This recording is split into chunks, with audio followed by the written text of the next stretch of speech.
Boa noite! Boa noite, gente! Bem-vindos!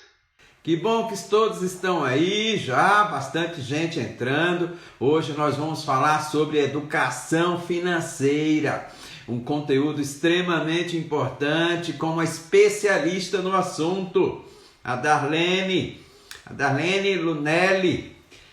Ela já está se conectando aqui e nós já vamos começar. Boa noite, Vaneide. Gostou da música? Foi? Hoje eu coloquei uma música para variar um pouco, né?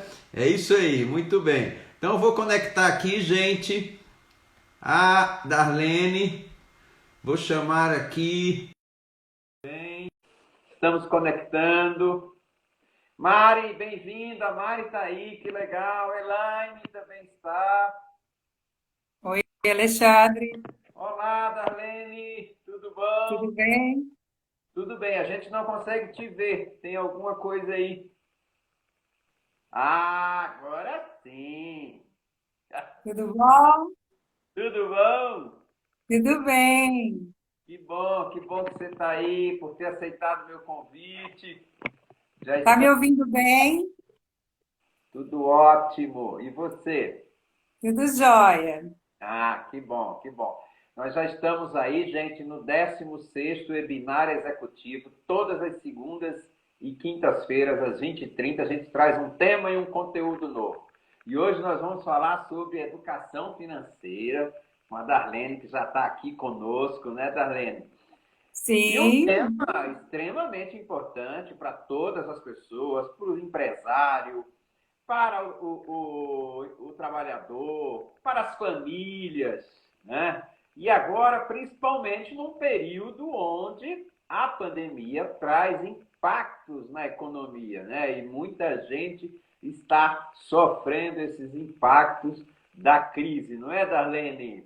sim, Alexandre. Indo domingos, nossa, muita gente boa já na sala, bastante gente interessada no assunto, né? Que bom. Começando a se apresentar, fala para o público aí, quem é a Darlene? Fala um pouco de você. Olá, pessoal. O meu nome é Darlene Lunelli, eu sou contadora, eu sou formada há mais ou menos 18 anos e eu tenho uma empresa contábil e ela tem 16 aninhos.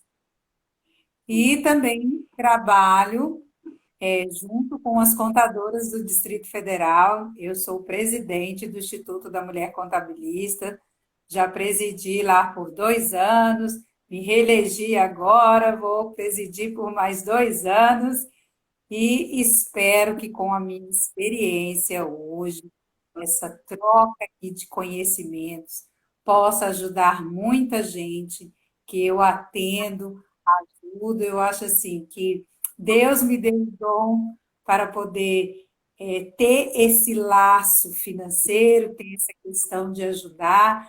Então, eu agradeço muito. E agradeço você também pela oportunidade, viu?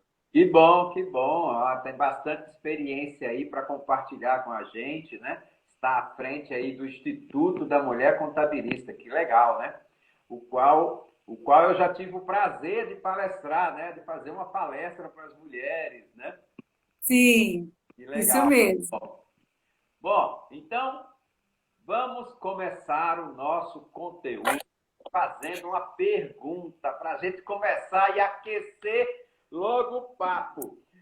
A pergunta é a seguinte, né? Já que nós estamos aí vivendo o impacto econômico, crise financeira, os empresários estão assim com uma MP atrás da outra. Então, assim, a gente já acorda com MP. Né? E as pessoas também querem saber o que elas precisam fazer, né, para ter uma boa gestão financeira. Então, a pergunta é o seguinte: como eu analiso se eu tenho comportamento de pessoa que gasto muito, por exemplo? Como é, Darlene? O que você diz para a gente? Como é que é esses sinais de que eu estou fora da curva, a nível de não estou sabendo lidar bem com o dinheiro? O primeiro sinal que a gente tem que analisar é definir em planilha o que está sobrando no dinheiro, no meu rendimento, no meu salário, nas minhas rendas que eu tenho. Então, tem outro lado também que eu posso verificar isso se eu sou uma pessoa que gasta muito. Olha, é só eu me reparar. No Instagram, eu sigo sites, empresas que vendem roupa, que vendem produtos, só para me ficar olhando as promoções. Às vezes as pessoas não veem que promoção eu gasto também. O produto pode estar reduzido ali 50%, 40%, mas uma hora você vai ter que pagar. Então, isso a gente tem que definir se esse gasto não está virando doença, Alexandre. Porque Uhum. eu gasto, porque eu me sinto à vontade e eu me sinto bem com aquele gasto. Às vezes eu guardo, eu nem uso, eu nem preciso e eu compro. Então, quando a questão financeira já entra para esse lado de eu não economizar nada, não sobrar nada, não aplicar nada, seja na poupança, eu já tenho que me despertar que isso pode ser uma doença que a gente chama compulsão por gastar. Eu vejo dinheiro na minha conta, ou nas minhas mãos, enquanto eu não gasto aquele dinheiro, eu não me dou por satisfeita. Tem muitas pessoas que eu vou fazer análise financeiras e elas falam assim, Darlene, dinheiro vai, dinheiro vem. Não adianta a gente querer que fique na mão.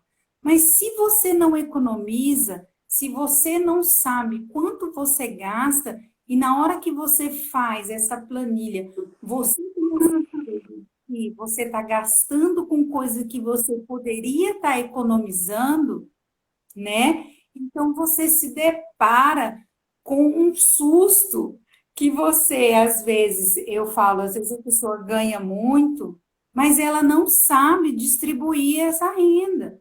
Ela entra no empréstimo atrás de empréstimo, e aí ela poderia ser uma pessoa mais bem-sucedida profissionalmente ou financeiramente, que é o tema aqui agora, né? Então eu sempre falo, a gente tem que fazer o dinheiro trabalhar para a gente, não a gente trabalhar para ganhar dinheiro. A hora que eu coloco essa mentalidade, eu me sinto mais confortável em lidar com o dinheiro. Ok, Faz sentido? nós já temos um bem-humorado comentário aqui que, ai Jesus, eu sou doente. Eu É, também fico querendo gastar tudo. A Vaneide está comentando isso. Então, olha aí, tá vendo? Darlene, então, resumindo, esses aspectos, eles são comportamentais, pelo que você descreve. Então, Sim, um dos sinais é aquela necessidade compulsiva de fazer compras. isso. Tudo que vê, promoção e etc., acha isso extremamente importante. Um outro Viver o dia, né? termina o final do mês, eu não tenho nada para investir, eu não tenho nada para guardar, e simplesmente o que eu ganhei, gastei. Terceiro sinal é que eu gasto além do que eu tinha e começo a fazer empréstimos, entro no cheque, cartão de crédito e etc, etc. Pessoal, alguma semelhança com quem está na sala? Por favor, fique à vontade, levanta a mãozinha. A Vaneide já falou que sim, né? Já tem, a Cris está dizendo que está doente. Então, no mínimo um aspecto que precisa ser observado, porque, pelo que você descreve, a educação financeira está na esfera comportamental. É isso? É isso mesmo, Alexandre. A gente já carrega essa questão financeira desde adolescente. As mamães e os papais que estão nos assistindo, a gente tem que educar os nossos filhos para eles saberem lidar com o dinheiro. Sou a favor, sim, da mesada, sou a favor, sim, de dar aos poucos e fazer com que a criança lide com o dinheiro, que ela saiba ali o que ela pode gastar, o que ela pode economizar. Então, é muito da infância da gente. Por exemplo, eu vim de uma família humilde, que meu papai teve 10 filhos, eu sou a caçula. sempre tinha as prioridades dos maiores para chegar em mim, ele não tinha condições de chegar. Então, isso aí a gente traz com a gente. Ah, eu não pude ter um tênis de marca quando eu era adolescente, eu vou ter três, quatro, porque agora eu posso, eu trabalho e eu posso gastar com isso. Então, tudo que a gente não teve na infância, é normal a gente aplicar na. Só que a gente tem que fazer uma análise, e isso não virar um gasto compulsivo. Porque eu não tive na infância, eu vou ter todos os meses, direto. Então, sempre aviso, é bom a gente trabalhar com planejamento. Hoje, o meu planejamento é comprar uma casa, então eu vou trabalhar, eu vou economizar para me adquirir a minha casa. Por que não? Seja ela financiada, seja ela comprada à vista, mas eu tenho que fazer o planejamento. Então, esse lado comportamental, quando ele vai para o lado da saúde, ele vai para o lado da doença, aí sim, os psicólogos, terapia, e é uma outra questão. Nós, contadores, a gente já trabalha com o lado prático, já faz planilhar e já vê ali aonde que está sendo a compulsão financeira. E aí a gente dá todo o respaldo da gestão para poder essa gestão financeira do dinheiro próprio, ele poder lidar mais com o dinheiro. E o curioso é que também existem empresários compulsivos, né? Que Muito. passaram anos da vida, porque você falou aí sobre esse inconsciente da nossa infância, né? O fato da gente não ter tido muito acesso às coisas, e quando começa a ganhar dinheiro, vem sempre essa desculpa: eu estou ganhando, então agora eu posso. Mas também eu observo que alguns pais que também não tiveram a condição de receber dos seus pais enquanto foram filhos, querem dar tudo, absolutamente Sim. tudo, para as suas crianças, né? Também com um pretexto, ou digamos assim, com uma justificativa, né? Bom, já que eu não tive na minha infância, mas meu filho vai ter de tudo, do bom e do melhor. Nada contra, nós temos que fazer isso mesmo. Mas, como a Darlene está colocando, tudo isso dentro de um planejamento. Não pode a coisa sair fora da curva. E também existe empresário compulsivo? Existe, Alexandre, existe muito. Assim, o que nós contadores nós fazemos é quando chega o empresário, eu gosto muito de conversar e saber como é que o empresário ele começou a lidar com esse mundo empresarial. Às vezes a gente abre muita empresa, né, nós contadores. Então a gente precisa conversar com essa pessoa, como que ela é administrativamente, financeiramente, com o dinheiro dela. E depois a gente entra na parte da empresa, porque muitos empresários misturam o dinheiro da empresa com o dinheiro dele. Ele não sabe que na empresa ele tem que ter uma retirada mensal, que nós chamamos de prolabore, para ele viver daquela nada. Tudo que sobrar na empresa, o dinheiro é da empresa. Então, nós temos que ter duas aplicações, uma pessoa física e outra pessoa jurídica. Eu não posso misturar essas duas receitas. Agora, nesse período que nós estamos vivendo, tantos empresários devem estar se perguntando por que que eu não fiz essa reserva financeira antes, né? Muitas empresas, ela não sabe responder se ela tem reserva financeira para daqui a 3 meses. Sim, Se ela sim. segura uma falta de venda, uma falta de serviço, quanto tempo segura o que ela tem reservado? E ela aplicou, e ela investiu, essa diferença de investimento, de aplicações, de saber lidar com fluxo de caixa, isso aí é um treinamento constante que os contadores têm com as empresas. É Nós, preciso que antes de abrir empresa, consulte um contador. tá certo, tá certo. Nós temos uma contribuição aqui do Breno, que é empresário, e ele está dizendo tudo é disciplina, né? Ele colocou aqui para gente. Sim, também. Tudo é uma questão de disciplina.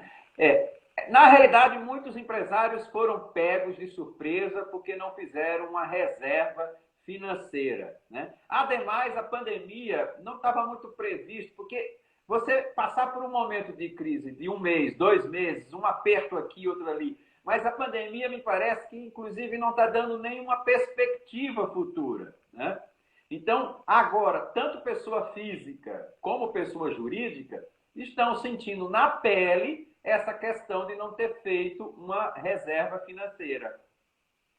E a pessoa física, Alexandre, ela está se reinventando, ou fazendo máscara, ou vendendo roupa de casa, né? Eu vejo muitas pessoas, né, nessa pandemia, ela está se reinventando, ela tem o trabalho dela, ela está em home office, ou reduziu lá o horário de trabalho, e ela está tentando outras rendas. Isso é um lado muito positivo, porque se você for pensar, se não fosse a pandemia, eu não iria fazer isso nunca. Eu ia fazer máscara, ou então eu ia vender roupa. Então a pessoa está vendo que ela tem várias habilidades, ela pode criar uma outra fonte de renda e ela pode sim ter uma economia financeira, Sim, né? sim. E eu diria o seguinte, nunca é tarde para começar, né? Quem não tem, já começa agora, o mais rápido possível, não é isso? Sim, é a fase, é o momento, né? Se você pode começar, que seja agora, né? Se você pode ter disciplina, planilhar todas as suas receitas, não tenha medo de colocar tudo mesmo. Se eu gasto R$ 200 no salão, se eu gasto R$ 200 com roupa, coloque ali. E ali você vai definir hoje o que é interessante para você, o que você pode cortar, né? Para você poder economizar mais a sua renda. Bom, como a gente estava falando agora há pouco dos empresários, e eu estou vendo que tem alguns aqui na sala, Já entrou no caso aí. tem bastante aqui também, né? Então, nós vamos fazer perguntas para a pessoa física e vamos fazer também para a PJ. Né? E quem Tá, quiser Jó? fazer pergunta para a Darlene, para mim, fique completamente à vontade, coloque aí. Bom, como empresário, então, principalmente porque nós temos aí pequenos, médios empresários, né? Tem gente aí na sala que tem uma pequena empresa. Como é que ele vai separar, então, essa receita pessoal da empresa, das finanças da empresa? Dá uma dica aí bacana. Primeiro, Alexandre, ele tem que separar, verificar o faturamento, né? Então, nesse faturamento dele, nós vamos colocar aqui umas despesinhas básicas, que é água, luz, telefone, aluguel, contador e funcionários. Então, eu tenho que separar essa despesa fixa, né, que eu tenho todos os meses, e verificar se eu tenho lucro daquelas vendas que eu, obviamente, vendi o meu produto ou prestei serviço. Nós não vamos entrar aqui no mérito, porque contador, a gente ajuda o cliente a formular o preço de venda dele, que é 200%, 300% do estoque inicial, das compras dele. Então, isso é uma outra esfera. E aí, ele obtendo lucro, ele sempre tem que fazer uma reserva financeira com a empresa. Por quê? Pode estragar um computador.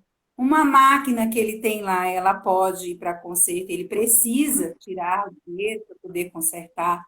Então, essa reserva financeira é muito importante.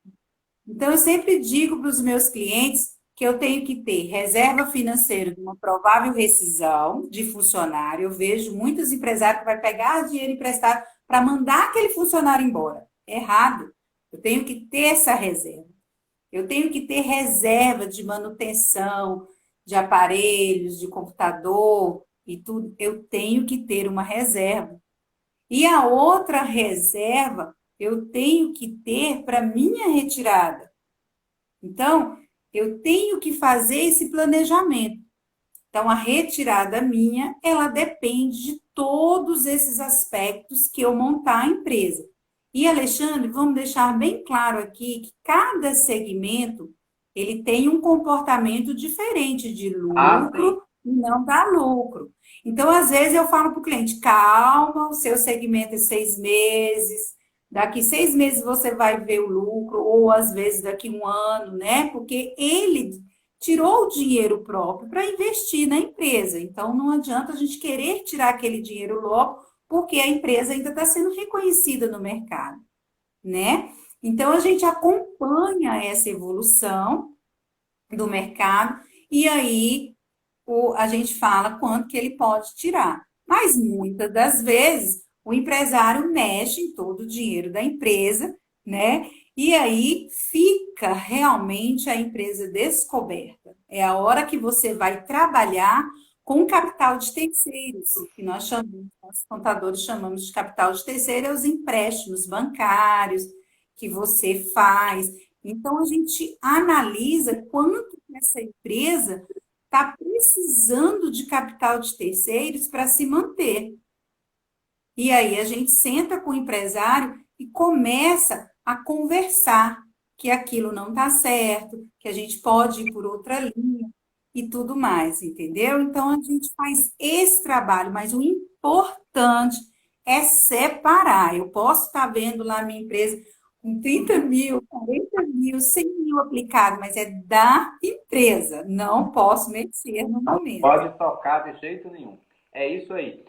Já falando agora de pessoa física, porque a gente vai ficar falando entre PJ, pessoa física, porque nós temos na sala um público diversificado. Eu percebo que para a pessoa física, ou mesmo para o PJ, digamos assim, eu diria que esse hábito, esse conceito é para as duas situações, que é um hábito muito comum, mas que pouca gente efetivamente pratica, que é o quê? A definição de objetivos claros.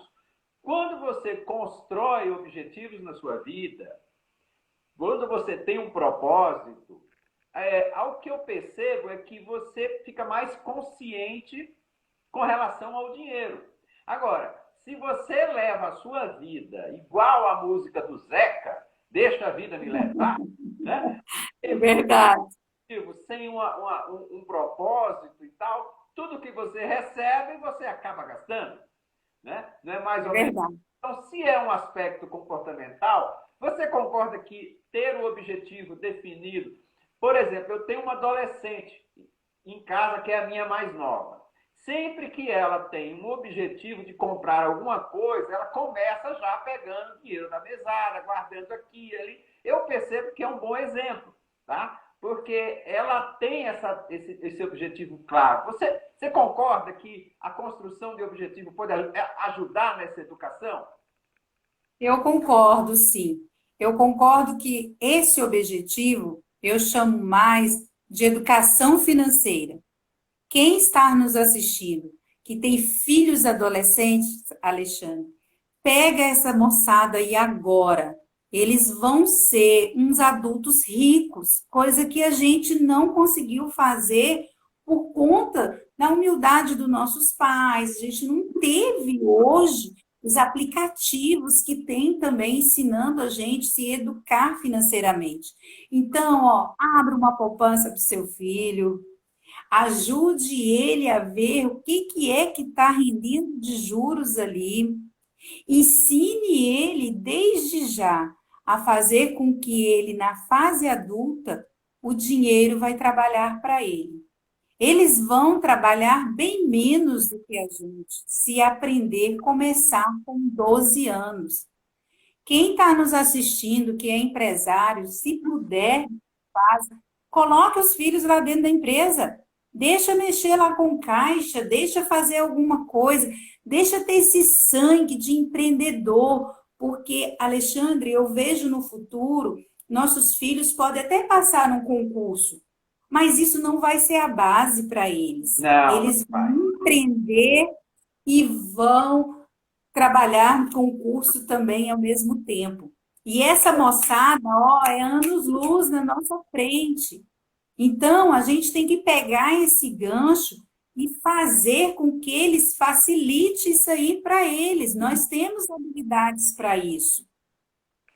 E muitas famílias, eu acredito que queria estar vendo esses conselhos meus, porque muitos jovens foram para o lado da droga, foram para o lado de discutir com os pais, não querem trabalhar. Então, a gente tem que fazer isso aí com essa moçada mesmo, é verificar o que que custa comprar uma roupa, o que que custa um tênis de marca, o que que eu vou estar diferente se eu tenho um tênis de marca. Eu faço muito atendimento em que as mães falam assim, Darlene, meus filhos não querem roupa de feira, roupa de quadra e tudo, roupa assim, não, querem roupa lá do shopping. Se eu der uma camisa dessa aqui, vão me bater quando chegar em casa. Eu falei, é aquilo que você falou, é o lado comportamental. Se o pai dá, vai chegar uma hora que eles não querem descer o nível, né? Então a É, gente tem que saber. exatamente. Eu posso, então, concluir o seguinte: se a educação financeira está na esfera comportamental, é possível que muitos de nós tratamos o dinheiro da mesma forma que os nossos pais trataram. Aprendemos efetivamente com eles, né? A não gastar de forma eficaz e etc, etc. Uma grande maioria de gerações passadas levaram uma vida com muito sacrifício, porque eu lembro que antigamente enriquecer era uma coisa muito difícil, né? E ter o padrão que a gente tem hoje também, era difícil, Exatamente. né? Você lembrou bem hoje. Hoje, o fator enriquecimento, bom, não é que é fácil, mas também não é tão difícil como era no Sim, passado. Hoje sim. você desenvolve um aplicativo, como você comentou, e esse aplicativo dá certo no mercado. Aliás, tem uma garotada aí na internet ganhando muito dinheiro, mas é muito, não é pouco. Eu conheço jovens de 26, 27 anos que já têm liberdade financeira. Que loucura é essa? Tá vendo? Então, assim, Quando que a gente, nessa idade, a gente ia poder fazer assim? O meu pai tem 84 anos, papai chegou para mim uma época e falou assim: minha filha, eu errei demais, eu ganhava o dinheiro e dava tudo na mão da sua mãe. Eu achava que aquilo era o certo, que para ninguém passar necessidade. Então, ele não aplicou. E mesmo com essa conduta dele, ele teve casa própria, né? Então, ele pôde se estabilizar da forma dele, mas ele pôde. Então, é aquilo, é a educação financeira, é disciplina e comportamento. São os três que andam juntos, tem que andar juntos. e eu diria o seguinte, para todos que inclusive estão nos ouvindo, nunca é tarde para começar, galera. Então, Não é. aliás, nunca é cedo nem nunca é tarde, né? Então, assim, Sim. que você não tenha tido bons hábitos, mas que você está aí passando essa pandemia, vamos criar um plano, né? Como a Darlene está falando, e quem sabe 2020, 2022 você consiga. É claro que a pandemia tirou muita gente de rota, né? Deixou as pessoas um tanto quanto despreparadas. Mas nunca é tarde para começar. Tem um comentário aqui que também, no mínimo, é engraçado. Está dizendo aqui o seguinte, a Patrícia: minha filha, às vezes, tem mais dinheiro do que eu. É isso mesmo. É mais ou menos isso, é por aí, tá? Darlene, eu estou com uma curiosidade, porque eu estava lendo uma matéria e vi um conteúdo que eu achei, no mínimo, assim, curioso, que se chama infidelidade financeira.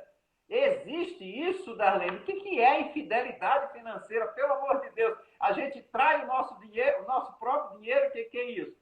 Mas antes de você responder, deixa eu ler o comentário do Breno, que ele diz: Darlene, boa noite, mestre.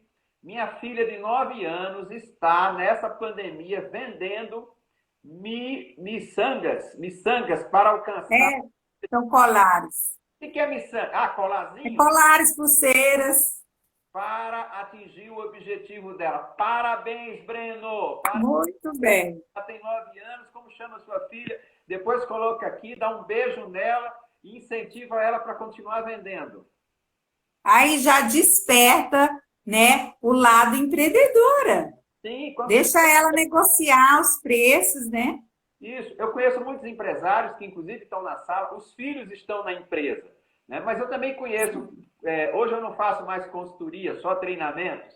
É a Estela o nome dela. Parabéns, Estela! Está seguindo o exemplo do papai, é isso aí.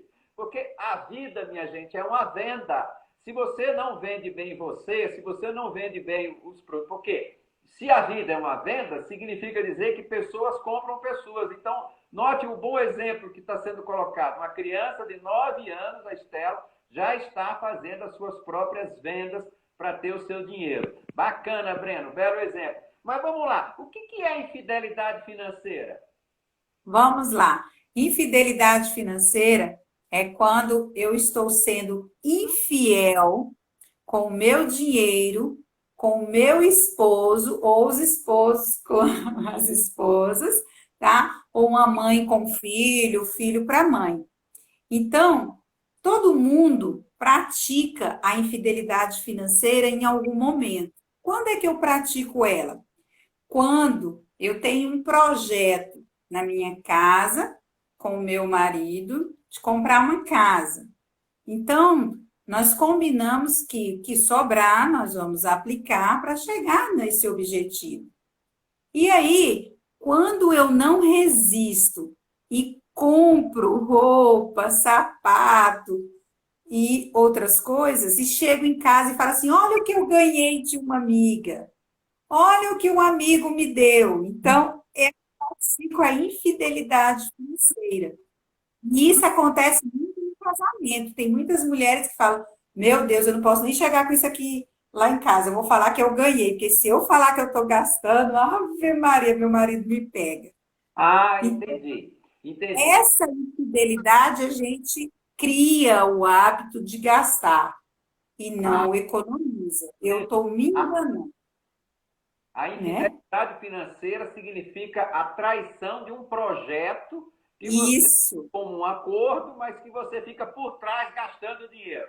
gastando. Você está sendo infiel com o seu companheiro, né?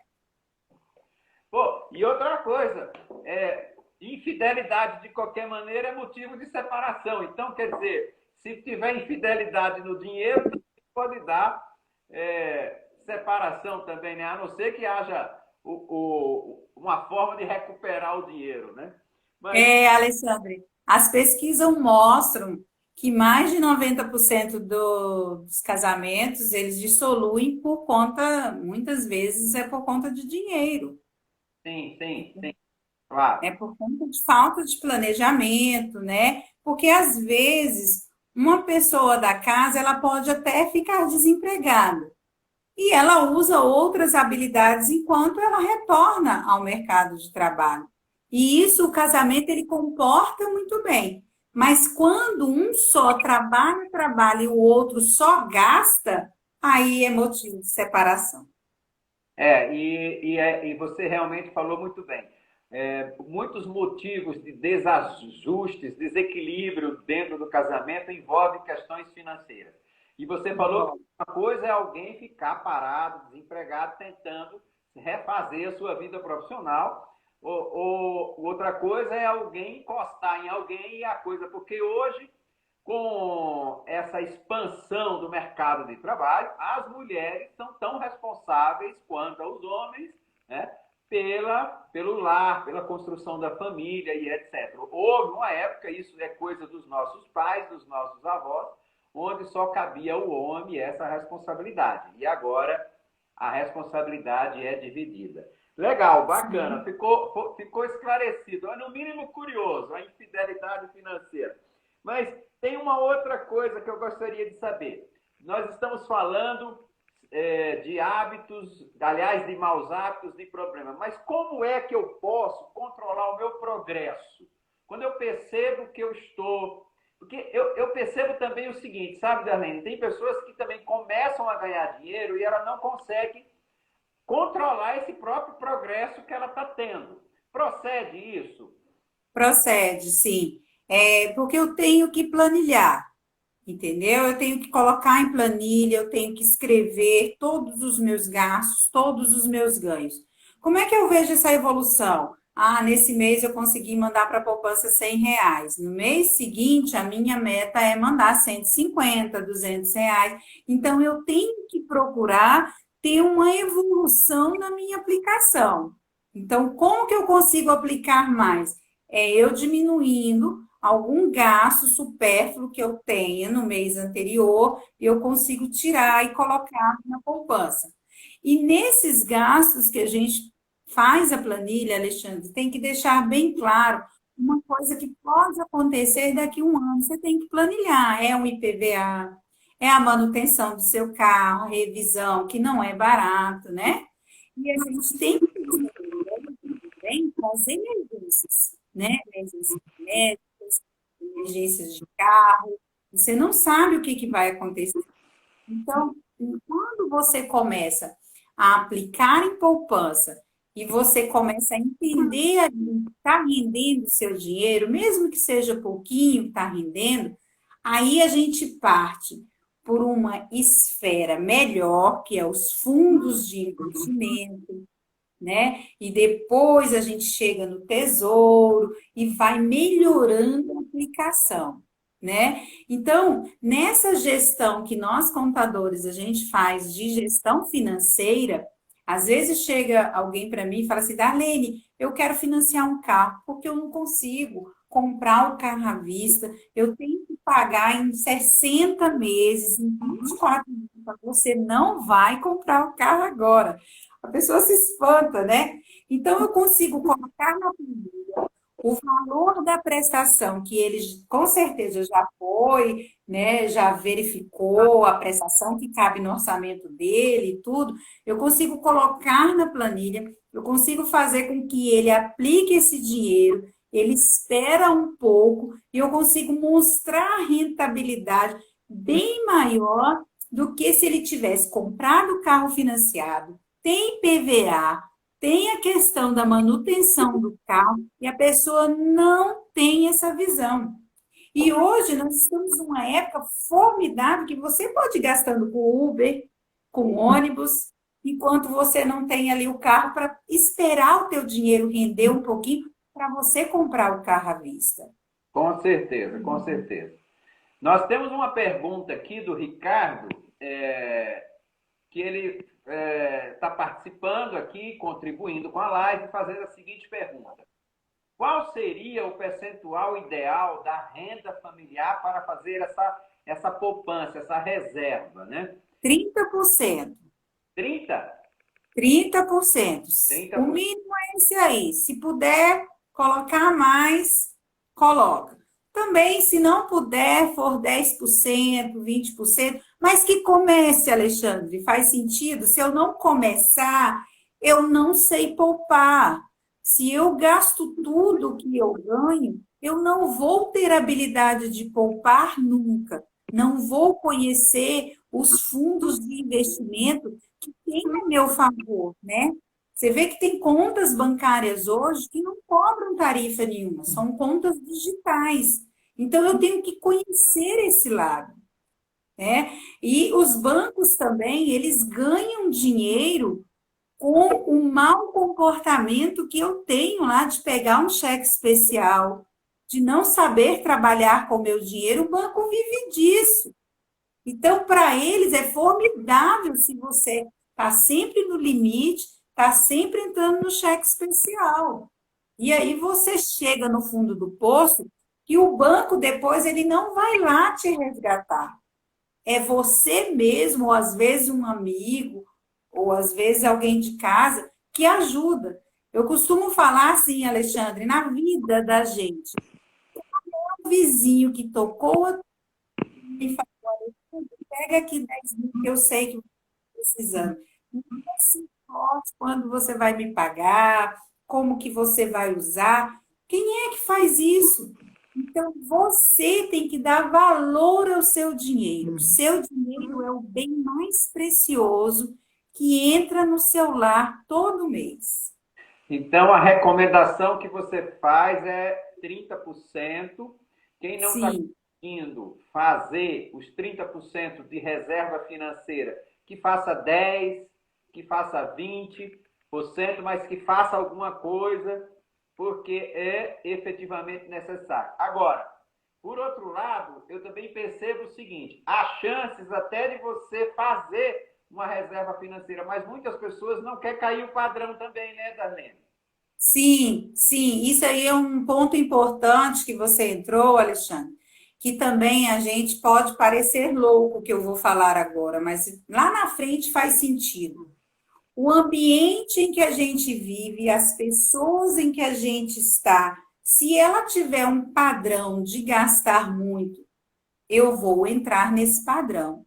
Às vezes eu não quero que me veja como, eu não vou, eu sou ruim, ou eu não consigo. Eu quero mostrar que eu tenho o mesmo padrão, que eu posso ir em todos os lugares que me convidam. Então aí você, às vezes passa o cartão, não tem nem dinheiro para pagar isso, vai pensar, eu vou pagar daqui a 40 dias, né? Que a minha fatura vai chegar e eu penso o que eu faço e tudo mais. Então, assim, eu sempre falo, não tem medo de falar que hoje você não pode ir acompanhar na balada ou num restaurante, que você tem financeiro e que você precisa economizar. Chega para esse amigo e fala, cara, vamos comer aqui em casa, ou eu compro a carne ali, você compra ali e tal. Eu tenho certeza que se a pessoa for amigo mesmo, de verdade, ela é parceira sua, ela vai querer a sua evolução, ela vai querer que você chegue no seu objetivo e vai vibrar junto com você. Então, a gente tem que estar Verdade. rodeado dessas pessoas positivas, dessas pessoas que comemoram, que você conseguiu ali economizar do zero e você conseguiu chegar na tua meta. Se a tua meta é uma viagem, se a tua meta é um bem, isso só interessa a você. Você É. tem que fazer o planejamento. Uma outra coisa, já que você entrou nesse assunto, tem uma outra observação que eu percebo. Aliás, antes disso, deixa eu ler o comentário aqui da Tassiana Mendes, que é a minha amiga Tássia. Ela comenta o seguinte: Oi, Darlene, adorei esse termo infidelidade financeira. Aqui em casa somos fiéis financeiros e o resultado é superar positivo. Já conseguimos realizar muitos sonhos. Bacana, Tassi, legal. É isso aí. Vamos, gente, vamos ser fiéis financeiros, não vamos trair o nosso próprio dinheiro. Mas, Darlene, você estava falando sobre o homem definitivamente é o produto do meio, onde ele está inserido, se as coisas vão sendo conduzidas para um lado, ele também vai, etc. E você comentou também sobre amigos, né, que às vezes te convida para um lugar, você não tem condição de ir, mas mesmo assim você, para não dizer não para aquele amigo, vai, e etc, etc. Eu percebo que, dentro desse contexto, a comparação também pode ser algo muito nocivo. É um comportamento também, um hábito que talvez não seja legal, você ficar sempre comparando. O que você me diz com relação às comparações? E eu digo que as comparações é um ponto muito forte em nos deixar tristes, em nos deixar sem os nossos projetos, né? Sem ter a autoconfiança, né? Eu sempre lembro de mamãe falar assim comigo. Mamãe falava: Você não é todo mundo. Ah, mamãe, mas todo mundo vai, todo mundo tem, mas você não é todo mundo. Então, muitas vezes a gente tem que parar e pensar: eu não sou todo mundo. Eu posso ser feliz, sim. Eu posso ter outra linha de trabalho, ter outro comportamento financeiro, posso dar 1000 voltas e aquela outra pessoa só foi numa reta, ela conseguiu, mas eu chego no meu objetivo. Alexandre, vamos comparar empresas. Muitas empresas, as pessoas falam assim: aquela pessoa deu sorte, o sucesso chegou para ele rápido demais. Não sabe o que ele passou ali, né? Existe sim o fator sorte. Tem empresas que começam e já dá um boom no faturamento. Existe, mas alguma habilidade daquela pessoa, algum estudo levou ela àquela condição, né? Então, assim, comparar as outras pessoas, isso é um problema até de saúde, faz mal para a gente, né? Faz mal para o ser humano. Eu É tenho que verdade. ser eu mesma. Eu tenho que ser realista comigo. Eu não posso estar mentindo o tanto que eu ganho para me poder pegar aquele valor que eu estou mentindo e gastar tudo ao meu favor, né? Então, eu atendi uma pessoa para me ajudar ele financeiramente, que ele falava assim, Darlene, eu não me sinto bem eu ir para um restaurante caro e eu nunca ter levado minha família. Olha a situação, Alexandre. É, Ele se sentia mal, mas ele ia, né? Ele falava assim, eu não levo, nem a minha família nunca entrou aqui. Eu estou aqui, como que eu estou gastando isso? exatamente. Eu gostaria de resgatar uma fala sua que também é, no mínimo, engraçada, porque acho que a maioria das pessoas já ouviram isso da própria mãe. Você não é todo mundo. É uma coisa louca isso. Parece que é o seguinte: eu já ouvi isso da minha mãe e conheço muitas pessoas que também já ouviram isso da própria mãe. Né? A gente quer. A Ilva, que é empresária, né? Ela está aqui na sala dando risada também, mandou aqui um sorrisinho, porque ela diz e ainda comentou: toda mãe é igual. Provavelmente a Ilva ouviu isso da mãe dela também. Né? Ou então está falando para o filho. Então, na realidade é isso. Mãe, eu quero ir, fulano vai, todo mundo vai. Né? Mas você não é todo mundo. E, na realidade, o curioso é, se a gente tivesse ouvido mais vezes as nossas mães, talvez a gente estivesse numa outra posição, definitivamente. É verdade, Alexandre. O Ricardo está comentando que quanto mais eu estudo e trabalho, mais sorte eu tenho. Olha que legal.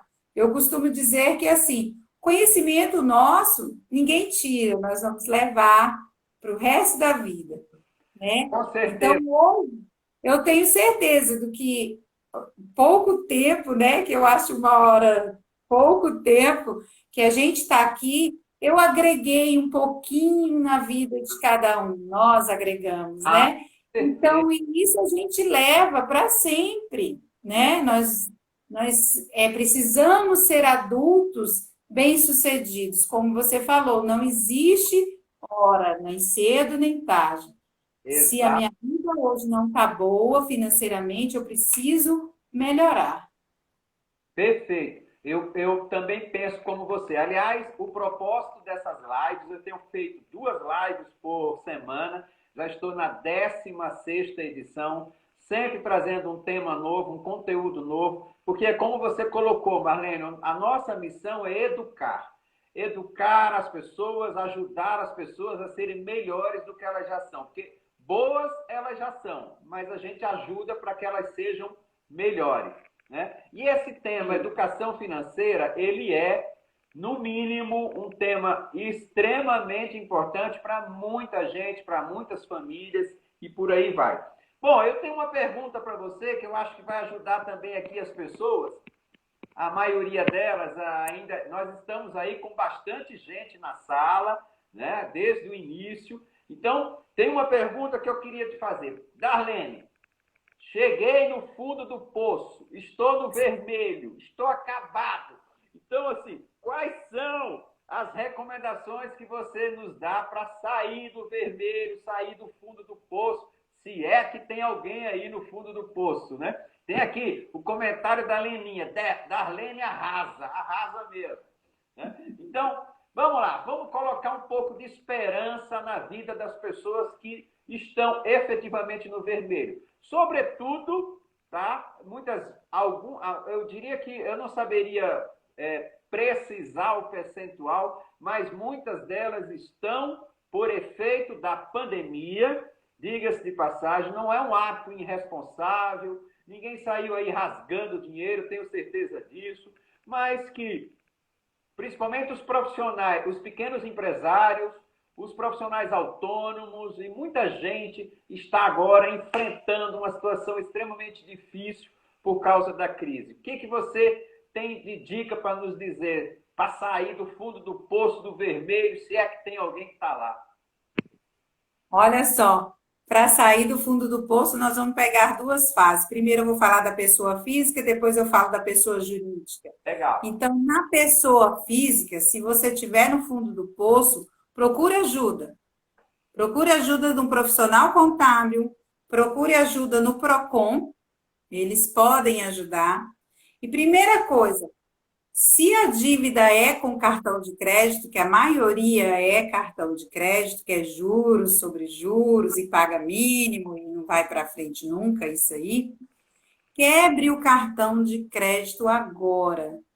Não atenda nenhum telefone que banco ligue para você e ofereça créditos bancários. Quebre. Então, é hora de verificar a renda. É hora de verificar onde é que está devendo. Negociar esses juros e lucros que tem essa dívida e fazer um planejamento como pode pagar. Não tenha vergonha, chega lá no seu credor, aonde você está devendo, se é banco, se é instituição financeira, se é cartão de crédito. Fala, eu posso pagar R$ 100 por mês. Se atende, eu estou querendo pagar, mas eu posso ir. E daí pra frente, quando eu conseguir reconhecer todos os meus gastos, todas as minhas dívidas, eu vou começar a repensar, planilhar, por que eu cheguei com tanta dívida, por que eu cheguei no fundo do poço? Que às vezes a gente faz análise, Alexandre, a pessoa tinha renda para pagar, é porque ela acumulou gastos e gastos. Tem 3, 4, 5 conta bancária, pega cheque especial, entra em empréstimo. Para quê? Para te dar uma vida, entre aspas, naquele momento melhor, né? Então, assim, não fique triste. Para tudo tem solução. Não vai ser de um dia para o outro, vai ser longo prazo. E a, Mas pri- a gente a primeira dica é procure o seu credor e negocie, negocia. pague de acordo com a sua possibilidade. Por que eu falei com o Procon? Porque o Procon ele faz esse trabalho também de te ajudar você a negociar, né, a sua dívida. Porque às vezes fica insustentável. Tem bancos que falam, não, é isso aqui, ponto final. Aí a pessoa não tem dinheiro para contratar um advogado, ela procura o Procon. E o Procon ele dá esse tipo de atendimento para ajudar o contribuinte. Agora vamos falar da pessoa jurídica, que Tá? você tocou num assunto muito importante, que tem muito empresário que ele viu a crise e ele já falou assim, vou fechar a empresa. Ele nem quer entender que ele pode reinventar, né? Eu tenho 6 clientes que têm gráfica e alguns trabalham para o governo, outro não. Eu cheguei, reuni eles todos e falei, agora é o momento para vocês ganharem dinheiro. Como assim, Darlene? Tá todo mundo não contratando, como vai? Falei, tá vendo aquelas placas que estão colocando no caixa, no atendimento de Sim, isolamento? Começa a oferecer aquilo, aquelas placas de acrílico. Começa a rodar e ver como é que faz e tudo. É um outro nicho, mas é uma outra receita. com Então, a certeza. gente tem que trabalhar comportamentalmente os nossos clientes para mostrar que ele tinha outro nicho. Eu tenho um cliente de construção civil que ele só faz obra em condomínio. Eu falei, a sua empresa é de engenharia. Vamos começar a ver outros lados da engenharia. Com certeza. Tem que Perfeito. fazer isso aí. Então, isso na empresa acontece muito do empresário quando ele fecha, Alexandre, é uma característica do pequeno mesmo empresário, que ele era um funcionário, que ele não tinha habilidades administrativas para comandar o seu negócio, e aí ele virou gestor. E quando ele virou gestor, ele não imaginava todos os custos fixos que ele ia ter, que enquanto funcionário ele recebia o salário dele e ele podia gastar. Hoje, enquanto empresa, ele tem que ter todos os custos fixos traçados para fazer com que aquilo ali tenha lucro.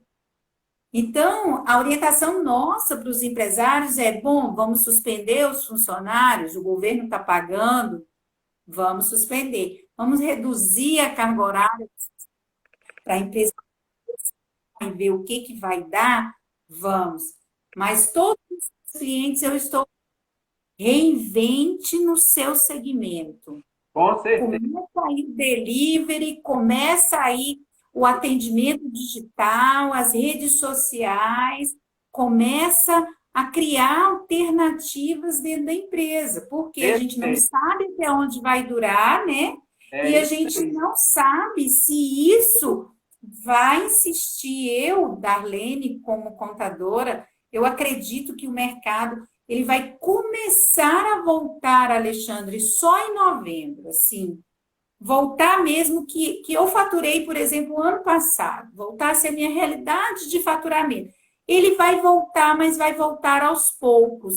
E o empresário, ele vai ter que contar com as habilidades também dos funcionários. Com certeza. Essa época é uma época importante para os funcionários mostrarem as suas habilidades, porque vai ser preciso.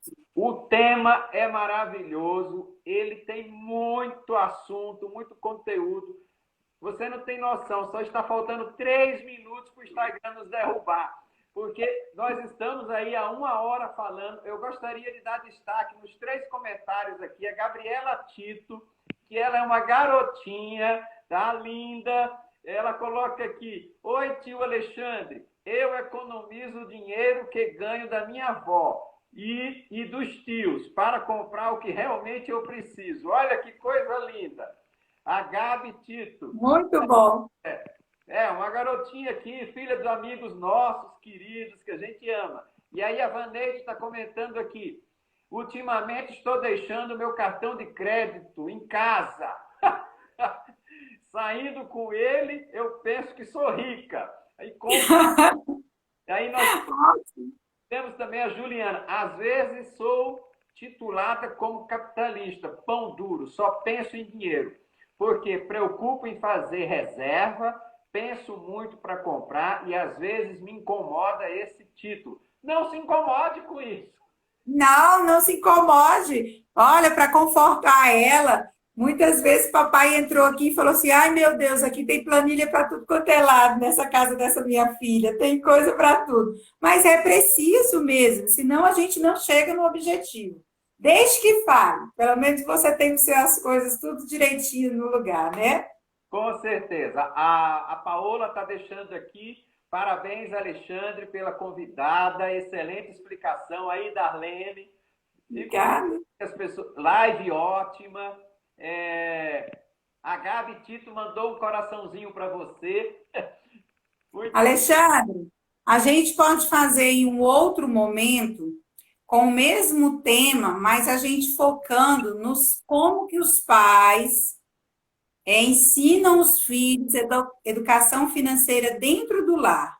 Ótimo, excelente. Gostei muito do conteúdo que você está propondo e vamos criar um webinar para tratar de educação financeira dentro de casa.